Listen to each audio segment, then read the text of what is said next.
Mi ex dijo que nunca sería nadie, así que el día de mi boda, ella fue la mesera que servía a los invitados. Parte 2. Habían reservado habitaciones para la noche de la boda. Estaban planeando algo, y nosotros necesitábamos estar un paso adelante. Elena y yo pasamos noches enteras perfeccionando cada detalle. No solo estábamos organizando una boda, estábamos preparando una operación que podría desmantelar años de corrupción. Cada invitado, cada mesa, cada momento estaba calculado. La noche anterior a la boda, mientras revisaba los últimos detalles de seguridad en el taller, recibí una llamada de un número desconocido. Era la voz de Miguel llamando desde la prisión. Aún estás a tiempo de cancelar todo, dijo con una calma perturbadora. Sandra no es la única que guarda secretos. Elena sabe realmente todo sobre tu pasado. Esa amenaza final confirmó que habíamos tocado un nervio. Estaban desesperados, y los desesperados cometen errores. Mientras colgaba el teléfono, una certeza se instaló en mi mente.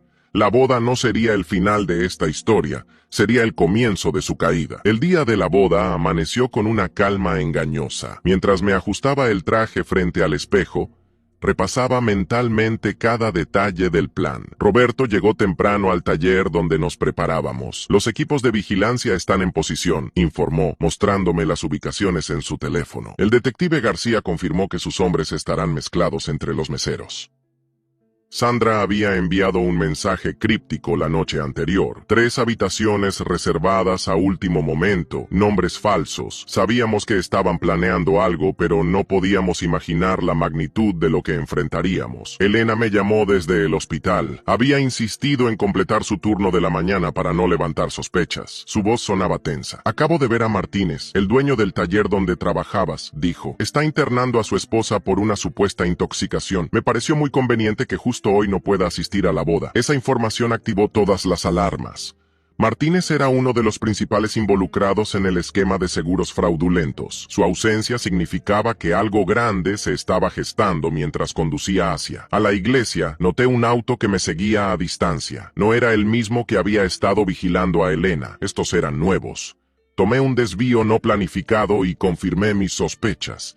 3 vehículos diferentes me estaban siguiendo en la iglesia. Los invitados comenzaron a llegar. Reconocí varios rostros de los documentos que Sandra nos había entregado. Empresarios respetados, dueños de talleres, incluso un par de abogados conocidos por defender casos de fraude. Todos estaban allí observando, esperando. Roberto se acercó discretamente. Acabo de ver a 2 tipos sospechosos cerca de la entrada lateral. Llevan paquetes que no quiero imaginar qué contienen. El plan original era simple. La boda serviría como trampa para reunir evidencia y testimonios, pero ahora enfrentábamos algo más oscuro. No solo querían impedir la boda, planeaban un ejemplo público. Elena llegó al fin, radiante en su vestido blanco. Al verla caminar hacia el altar, todas mis dudas se disiparon. Habíamos llegado demasiado lejos para retroceder. La ceremonia comenzó y con ella, el verdadero desafío. Sandra, desde su posición como mesera, nos hizo una señal discreta. Había movimiento en las habitaciones reservadas. Los hombres de Martínez estaban tomando posiciones. Durante el intercambio de votos, noté movimientos sospechosos en los laterales de la iglesia. Elena también lo percibió. Su mano apretó la mía con más fuerza. Los invitados comenzaron a inquietarse, algunos revisando constantemente sus teléfonos. Entonces, justo cuando el sacerdote preguntaba si alguien se oponía a la unión, las puertas laterales se abrieron de golpe. No eran los hombres que esperaban.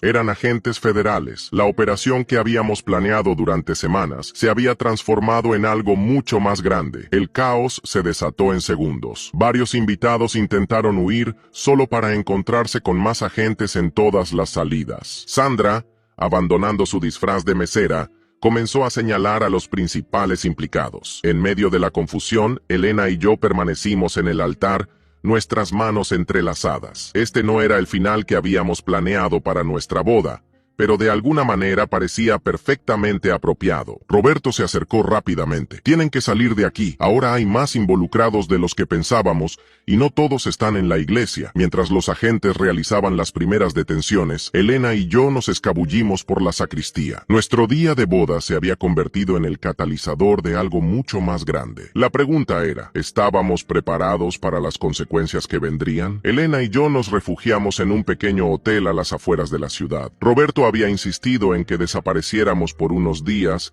mientras la situación se calmaba. Las noticias en la televisión mostraban las detenciones en la iglesia. 15 empresarios arrestados, incluyendo a 3 de los más respetados dueños de talleres de la ciudad. La red es más grande de lo que pensábamos, dijo Elena, mostrándome mensajes de sus compañeros del hospital. Están investigando a 3 clínicas privadas que colaboraban con el fraude de los seguros. Sandra nos contactó otra vez de un número seguro. Su voz temblaba mientras hablaba. Miguel está furioso. Sus contactos en la prisión dicen que no ha parado de gritar que nos va a hacer pagar por esto. Pero hay algo más, algo que no les había contado. Según Sandra, existía una caja de seguridad en un banco del centro. Miguel guardaba allí documentos que implicaban a jueces y funcionarios públicos. Era su seguro final y ahora planeaba usarlo. Si esa información sale a la luz, ninguno de nosotros estará a salvo, advirtió Roberto. Cuando lo pusimos al tanto, tienen conexiones que pueden hacernos desaparecer legalmente. Los días siguientes fueron un constante estado de alerta. Elena tuvo que pedir una licencia en el hospital. Alguien había intentado acceder a su expediente personal. El taller seguía funcionando, pero bajo estrictas medidas de seguridad. Una tarde, mientras revisaba el inventario en el taller, recibió una visita inesperada. Era Martínez, el dueño de mi antiguo taller, recién liberado bajo fianza. ¿Todavía podemos arreglar esto?, dijo, intentando sonar conciliador. Nadie tiene que salir lastimado. Solo necesitamos que Sandra retire su testimonio. Lo enfrenté directamente. ¿Cómo arreglaron lo de los accidentes? ¿Cuántas familias destruyeron con sus fraudes? Su rostro se transformó. Eres igual de estúpido que antes. ¿Crees que tu pequeña boda arruinada es el final? Esto apenas comienza. Esa noche, el taller de Roberto sufrió un incendio. Las cámaras de seguridad captaron a 2 hombres rociando gasolina, pero sus rostros estaban cubiertos. El mensaje era claro. Esto era solo el principio de su venganza. Elena se mantuvo firme a pesar de todo. No vamos a huir, declaró mientras observábamos los daños del incendio. Si corremos ahora, nunca dejarán de perseguirnos. Sandra seguía trabajando en el hotel, ahora bajo protección policial. Su posición nos permitía monitorear las reuniones que los implicados mantenían, intentando reorganizarse. Tras los arrestos, una mañana Elena recibió un sobre en el hospital. Contenía fotos de nosotros, de Roberto, de Sandra, todas tomadas en los últimos días. Junto a las fotos había una nota. La caja de seguridad se abre mañana. Tienen 24 horas para detener todo. Roberto convocó una reunión urgente en lo que quedaba del taller. Tenemos que adelantarnos, dijo, extendiendo un mapa sobre la mesa. Si esos documentos salen a la luz, personas muy poderosas querrán silenciarnos permanentemente. Elena, que había estado inusualmente callada, finalmente habló. Entonces, les daremos algo más grande que nosotros para preocuparse. Su plan era arriesgado, pero podría funcionar. Usaríamos la ambición y el miedo de nuestros enemigos contra ellos mismos. La caja de seguridad se convertiría en su propia trampa, mientras preparábamos todo para el día siguiente. Una certeza se instaló en mi mente. Las próximas 24 horas definirían no solo nuestro futuro, sino también si la justicia finalmente alcanzaría a quienes habían construido un imperio sobre el sufrimiento ajeno. La mañana siguiente, amaneció con una lluvia persistente. Elena y yo nos encontramos con Roberto en un café discreto, a 3 cuadras del banco. Sandra ya estaba en posición en el hotel, monitoreando los movimientos de los implicados que quedaban libres. Martínez y otros 2 acaban de registrarse en el hotel, informó Sandra por mensaje. ¿Están esperando algo o a alguien? El plan era preciso. Sabíamos que Miguel había autorizado la apertura de la caja de seguridad a las 11:00 de la mañana. Su abogado sería quien retiraría los documentos. Lo que ellos no sabían era que teníamos nuestra propia sorpresa preparada. Elena se separó de nosotros para tomar su posición en el hospital cercano. Su papel era crucial. Había identificado a 3 médicos involucrados en el fraude de los seguros que estarían de guardia. Esa mañana, a las 10:30, Roberto recibió una llamada alarmante. Acaban de ver a la esposa de Martínez entrando al banco, susurró. Esto no estaba en el plan. Me tenté inmediatamente. La esposa de Martínez era la única que conocía la verdad completa sobre los accidentes en los talleres. Ella había sido la contadora que ocultó los pagos. Los minutos pasaban con una lentitud insoportable. Desde mi posición podía ver la entrada del banco. El abogado de Miguel llegó puntualmente con un maletín negro y expresión preocupada. A las 10:55 todo se precipitó. La esposa de Martínez salió corriendo del banco, claramente alterada. Segundos después, Martínez y sus hombres emergieron del hotel, dirigiéndose hacia ella. «Está sucediendo». La voz de Sandra sonó urgente en el teléfono. «Están discutiendo en la calle. Ella tiene algo en la mano. Parece una USB». El abogado de Miguel, al ver la conmoción, intentó retroceder, pero ya era tarde. Dos agentes vestidos de civil lo interceptaron discretamente. La trampa estaba en marcha. De repente, la esposa de Martínez comenzó a gritar en plena calle. Todo está grabado, cada conversación, cada amenaza. Martínez intentó silenciarla, pero ella se zafó de su agarre. ¿Tú mataste a esas personas? Los accidentes fueron planeados. El caos se desató en segundos. Los hombres de Martínez intentaron contener a su esposa, mientras el abogado de Miguel trataba desesperadamente de alcanzar la puerta del banco. En ese momento, Elena dio la señal desde el hospital. Las ambulancias comenzaron a llegar, aparentemente respondiendo a una emergencia, pero en realidad transportaban más agentes federales. Martínez, acorralado, sacó un arma. El pánico se apoderó de la calle. Su esposa aprovechó la confusión para lanzar la USB hacia donde yo estaba oculto. Todo sucedió en cuestión de segundos. Me lancé a recuperar la USB mientras los agentes reducían a Martínez y su esposa. Gritaban nombres, fechas, detalles que incriminaban a todos los involucrados. El abogado de Miguel intentó huir, pero resbaló en el pavimento mojado. De su maletín cayeron documentos que se esparcieron por la acera.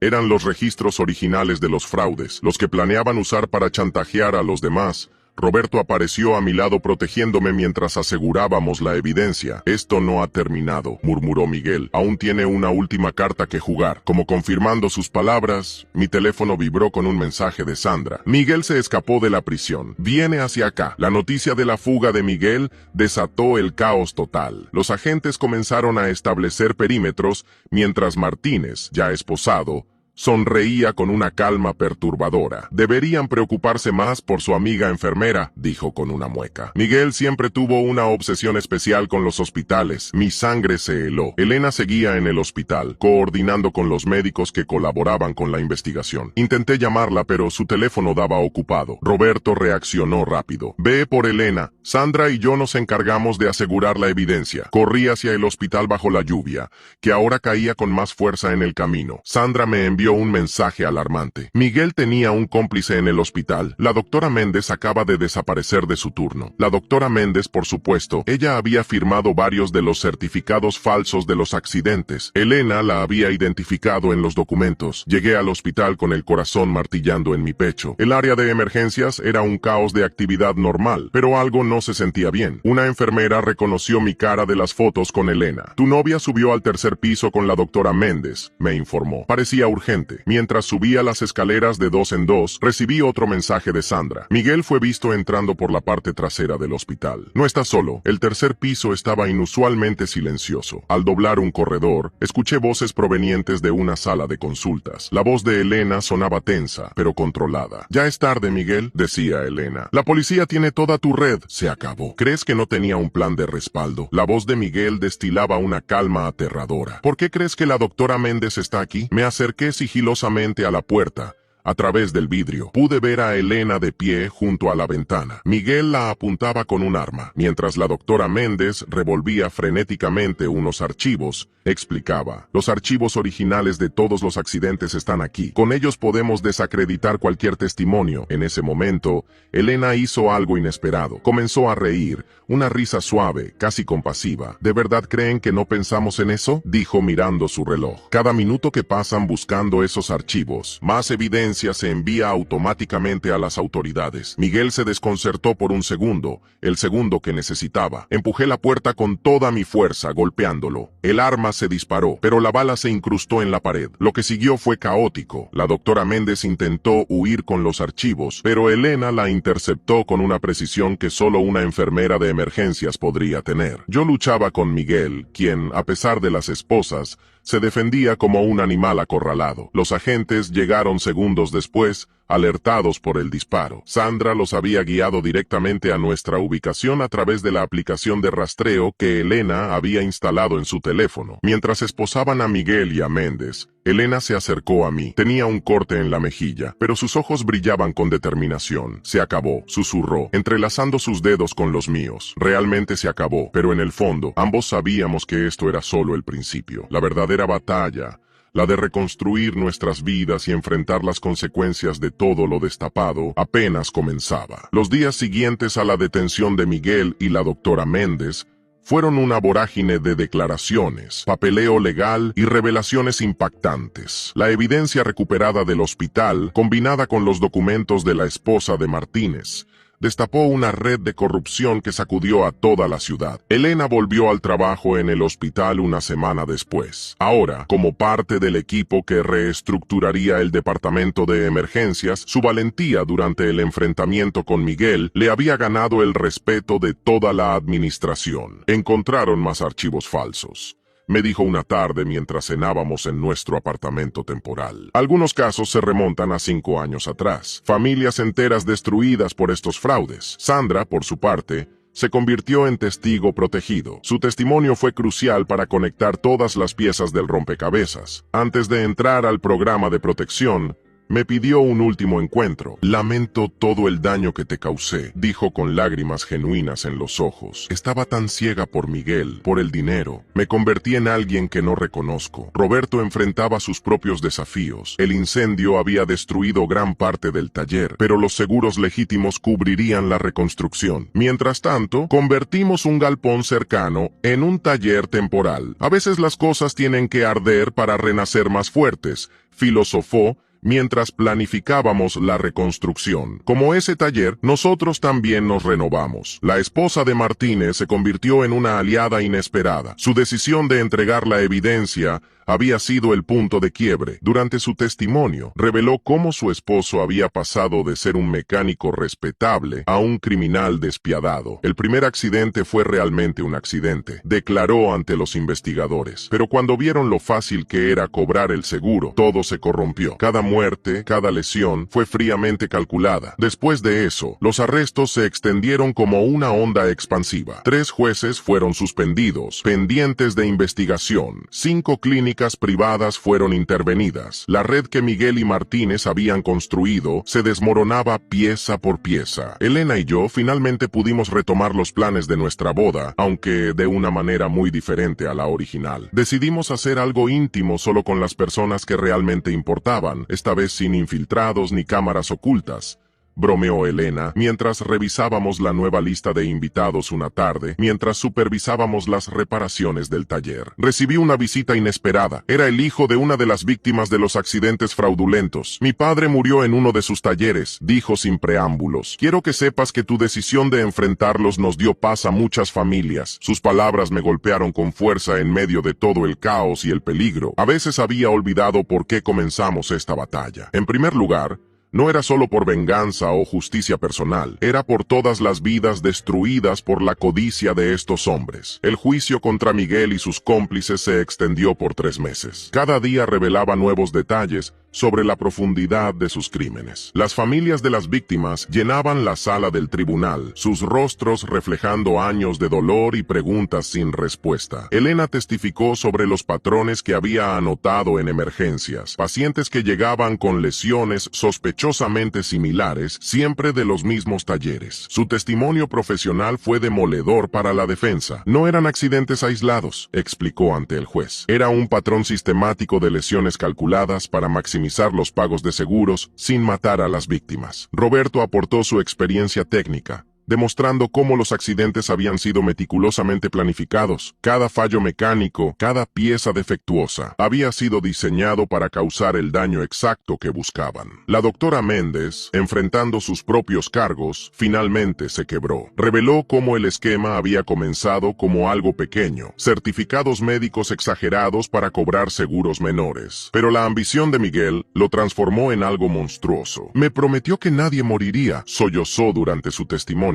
Pero cuando la primera víctima falleció, Miguel solo vio una oportunidad para aumentar las ganancias. Martínez recibió 50 años de prisión. Miguel como cerebro de la operación, fue condenado a 65. La doctora Méndez negoció una sentencia menor a cambio de su cooperación total. La reconstrucción del taller avanzaba bien. Decidimos renovarlo completamente, convirtiéndolo en un espacio más moderno y seguro. Roberto insistió en instalar paredes de cristal en el área de reparación para que todos pudieran ver cómo trabajábamos. Dijo, la transparencia será nuestra mejor defensa contra la desconfianza. Elena y yo nos casamos en una ceremonia pequeña en el jardín de sus padres. Sandra, desde su nueva vida en el programa de protección, envió una carta que Roberto me entregó durante la recepción. Encontré la paz que buscaba, escribió. Espero que ustedes también la hayan encontrado.